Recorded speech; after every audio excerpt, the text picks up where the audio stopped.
Hello friends, welcome to our channel. சிக்கனோட kidney லிவரை வச்சு இன்றைக்கி சூப்பரான டிஷ் செய்ய போகிறோம். வாங்க வீடியோக்குள்ளே போகலாம். பேன் நல்லா சூடாயிருந்ததும் 2 டீஸ்பூன் ஆயில் விட்டு பட்டை லவங்கம் சோம்பெல்லாம் சேர்த்துக்கலாம். 10 பல்லு பூண்டு தட்டி போட்டுக்கணும். ஒரு 6 வெங்காயம் வெட்டி போட்டுக்கலாம். கருவேப்பிலை, மஞ்சத்தூள், உப்பு.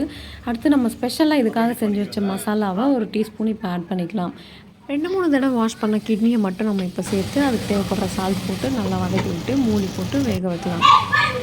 அடுத்து 1 டீஸ்பூன் அளவுக்கு இஞ்சி பூண்டு பேஸ்ட் போட்டு நல்லா வதக்கிட்டு மூடி போட்டு வேக வைக்கலாம். ஆஃப் பாயில் ஆன பிறகு லிவரை ஆட் பண்ணிக்கலாம்.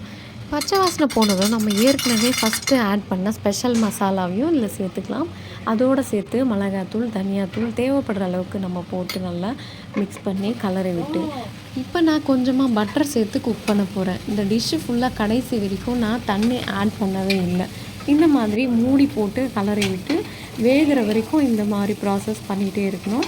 இவ்வளோதான், நம்ம சூப்பரான டேஸ்டியான கிட்னி லிவர் கிசாட் ரெடி ஆகிடுச்சு. ஃபைனலாக கொத்தமல்லி தூவி விட்டுட்டு சர்வ் பண்ண ஆரம்பிச்சிடலாம். நீங்களும் ட்ரை பண்ணி பார்த்துட்டு எப்படி இருக்குன்னு கமெண்ட் பண்ணுங்கள். தேங்க்யூ.